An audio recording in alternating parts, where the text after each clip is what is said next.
In my previous lectures, I explained you about how to bring traffic to your website using Google Plus and how to make use of this software. So now I'm going to show you about how to bring traffic to your website through Facebook. So this software will definitely help you to bring traffic from Facebook to your site. So let's get started. We have two sections here. One is for the keyword details and the other one is to save files. This is almost similar to that of the one we used in Google Plus Traffic Finder, but there are only slight differences. I will highlight the difference for you and I'll make it everything clear for you, so don't worry. Now let's see what you have to do in the keyword section. So first they have asked to enter your keyword to scrap. So here we don't have lead keyword or main keyword. You have to just enter your entire keyword.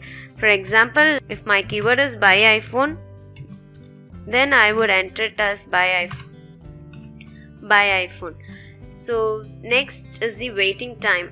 It can be 10 seconds. Next you have to enter the number of pages to scrap. So it can be up to 100 pages.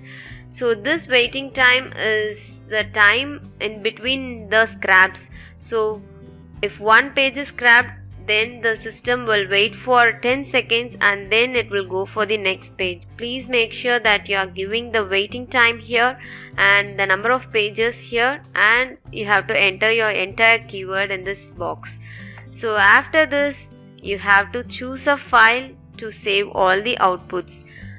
So again you have to select a notepad file for this, and once you are completed after giving your keyword details and selecting a file, you have to just click on start button. So once the progress is completed, all the outputs will be automatically saved in the notepad. So that is all in the Traffic Finder interface. So if you have any questions in this, please feel free to contact me. In my next lecture, I'll show you how to make use of the Facebook Traffic Builder interface.